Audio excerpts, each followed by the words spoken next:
नमस्कार दोस्तों, मुजफ्फरपुर सिटी में आपका स्वागत है। आपके लिए कुछ इम्पोर्टेंट न्यूज़। दरभंगा एयरपोर्ट का नाम जल्द ही विद्यापति एयरपोर्ट होने जा रहा है। ये कल के आश्चर्य की बात नहीं कि आप इसे विद्यापति एयरपोर्ट करके सर्च करेंगे और इसको पहचानेंगे, जानेंगे, और कहीं जीके में भी क्वेश्चन आ भी सकता है। तो विद्यापति हैं कौन? विद्यापति एक कवि थे।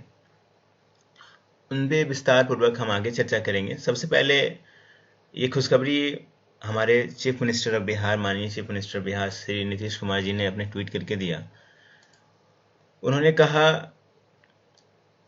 दरभंगा एयरपोर्ट का नाम कभी कोकिल विद्यापति जी के नाम पर अधिसूचित होना चाहिए, नाइट लैंडिंग की सुविधा बढ़नी चाहिए और एयरपोर्ट की से जो उड़ानों की संख्या है उसको भी बढ़नी चाहिए। पूरा पढ़ते हैं उन्होंने क्या लिखा अपने लेटर में, जो प्रिय श्री हरदीप सिंह पुरी जी के नाम पे है, कि उनसे आग्रह किया है कि इस चीज़ को जल्द से जल्द उसको लागू किया जाए और एयरपोर्ट को काफ़ी दुरुस्त और अच्छा किया जाए। पर चलिए पढ़ते हैं पूरा उनके लेटर को। दरभंगा एयरपोर्ट चालू होने के पश्चात कम समय में ही इस एयरपोर्ट की काफ़ी लोग प्रयोग करने लगे हैं और भविष्य में इस एयरपोर्ट के विकास में काफ़ी संभावनाएं हैं। यदि यहाँ आधारभूत संरचनाओं और विकास हो एवं यात्रियों के लिए मूलभूत सुविधाएं उपलब्ध कराई जाएं, तो शीघ्र ही यह एयरपोर्ट बड़ी संख्या में लोगों को संपर्कता प्रदान कर सकता है। दरभंगा एयरपोर्ट के विकास से जुड़े ऐसे ही कुछ बिंदुओं की ओर मैं आपका ध्यान आकृष्ट करना चाहता हूं। दरभंगा एयरपोर्ट का नाम कोकिल विद्यापति के नाम पर रखने का प्रस्ताव लंबित है।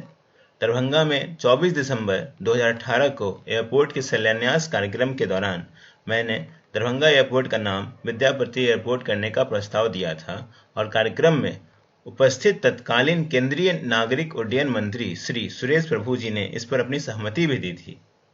आप अवगत हैं कि विद्यापति केवल कवि मात्र नहीं थे, वह बिहार और मिथिला के लोगों के दिलों में बसते थे। मिथिला वासियों के साथ साथ मेरी भी भावना यह है कि दरभंगा एयरपोर्ट का नाम विद्यापति एयरपोर्ट के नाम को अधिसूचित किया जाए। हवाई यात्रियों की बढ़ती मांग के मद्देनजर यहां से उड़ानों की संख्या बढ़ाने और अन्य विमानन कंपनियों की सेवाओं को दरभंगा एयरपोर्ट से जोड़ने की जरूरत है। दरभंगा का देश के कुछ और प्रमुख शहरों से संपर्क स्थापित करने के लिए सीधी विमान सेवा उपलब्ध कराना आवश्यक है। यात्रियों की सुविधा के मद्देनजर यहां स्थायी टर्मिनल भवन के निर्माण के लिए एयरफोर्स की चिन्हित भूमि को दरभंगा एयरपोर्ट को अविलंब हस्तांतरित करने के लिए केंद्र सरकार के स्तर पर यथोचित कार्रवाई अपेक्षित है। इस क्रम में राज्य सरकार द्वारा एयरफोर्स के लिए 31 एकड़ भूमि की अधिग्रहण की धनराशि आवंटित भी कर दी गई है। दरभंगा को एक अंतर्राष्ट्रीय एयरपोर्ट कार्गो सहित के रूप में विकसित किए जाने की आवश्यकता है। इसके लिए एयरपोर्ट के विस्तार के साथ साथ यहाँ रात्रि में भी विमानों के आवागमन की सुविधा, नाइट लैंडिंग फैसिलिटी उपलब्ध कराने और जाड़े के मौसम में धुंध की वजह से कम दृष्टा के समय में निदान के लिए आवश्यक उपकरण स्थापित करने की जरूरत है। दरभंगा एयरपोर्ट की चारदीवारी की ऊंचाई काफ़ी कम है और परिसर के बाहर से भी हवाई जहाज को आसानी से देखा जा सकता है, जो सुरक्षा के दृष्टिकोण से उचित नहीं है। अतः चारदीवारी को वांछित ऊंचाई तक बढ़ाने के लिए प्रक्रिया अविलंब शुरू की जानी चाहिए। यदि आवश्यक समझा जाता है और केंद्र सरकार द्वारा अनापत्ति प्रदान की जाती है तो राज्य सरकार भी इस कार्य को कर सकती है। अतः अनुरोध है कि दरभंगा एयरपोर्ट पर यात्रियों की सुविधाओं का ध्यान में रखते हुए वर्णित लंबित आवश्यक कार्यों को शीघ्र संपन्न कराने का आदेश संबंधित अधिकारियों को दिया जाए। नव वर्ष की अग्रिम शुभकामनाओं के साथ आदर, आपका नीतीश कुमार।